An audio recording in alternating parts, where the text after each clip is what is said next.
Hey everybody, Dominic Biscuit with TPC Wire and Cable here. Hey, today I'd like to talk to you about our Super Trex Weld cable. This is a really good and unique product in that it differentiates itself from commodity cables in three major ways, which I'm going to go ahead and review right now.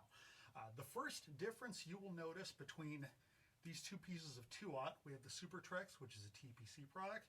We have a commodity 2-aught product here. And the first difference I'll go ahead and address is the separator between the stranding and the jacket. We'll start with the commodity cable. It has a mylar. You can kind of see it crinkling right here.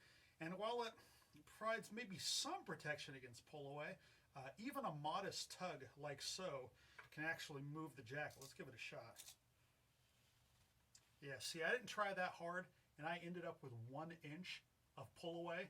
And if you have obviously exposed stranding at points of termination, you get pull away like that in a tough, rugged industrial environment. Obviously, exposed stranding can get you in a boatload of trouble for a few different reasons.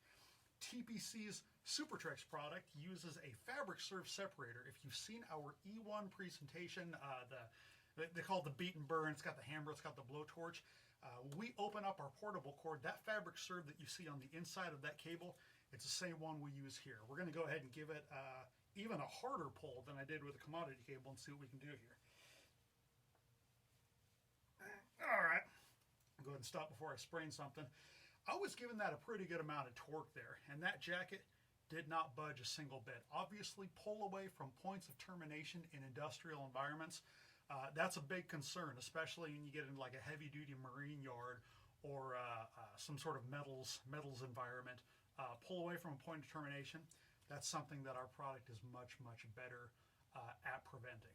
The second difference you'll see is the jacket. You see this commodity cable has a neoprene jacket, which you can see right here. TPC's product utilizes a thermoset jacket. It's a more durable material and is actually 25% thicker. So I'll go ahead and move this mylar here, put these right next to each other, and you can see here there's really no comparison between the two as to which is thicker and which is sturdier. Again, 25% thicker thermoset versus a neoprene. So when you get into environments, industrial environments, where impact and abrasion are big issues, I mean, it could be any variety of things. Maybe it's getting run over by forklifts, whatever.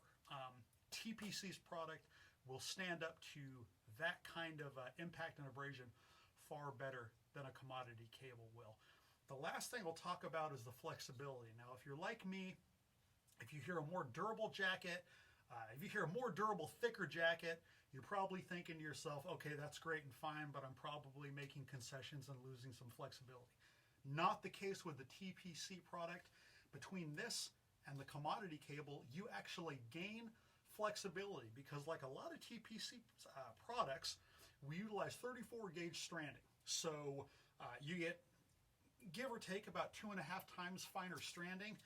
We'll take a look at the commodity cable here. Reasonably flexible, but I mean, it's like a bunch of miniature coat hangers, for lack of a better term. You give it the crank test, and this thing kind of gets torqued up like that really easily. Now let's jump in on this TPC product. No problem. All day long, you see the stranding moving around very freely. When you give this the crank test, it's really no problem at all. So like I said, more durable jacket, thicker, and with the finer stranding, you get a lot more flexibility. It makes it a lot easier to handle. A couple wins that we've had, I know that on the East Coast, we've got a shipyard out there that we have a total cost of ownership written up with them that since they switched over X amount of time ago, whatever it was, they've put themselves ahead just with how long it lasts, a couple $100,000, which obviously is a very big number, even extrapolated over the course of a few years.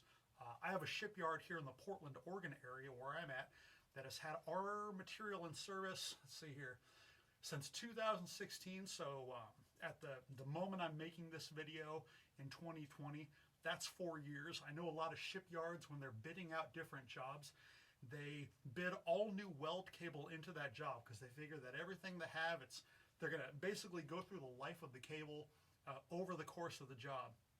If if you invest a little more with the TPC weld cable, and the price difference between ours and the commodity, not really as much as you think. If you invest a little more, you get a product that will last job after job after job after job. It's one less thing to worry about, and it'll really save you money over the course of time with kind of the standard on average 5 to 8 times longer is what we hear from our customers, but we have testimonials from customers with our weld cable of it lasting much, much longer than that. So anyhow, just wanted to do a bit of a demo with our weld cable versus commodity weld cable. If you have any questions, you want to see a sample, you'd like to see this demo in person, by all means, please reach out to me, reach out to your field rep with TPC. We would love to come pay you a visit and talk about how we can save you cost overall. Thank you very much. Have a great day.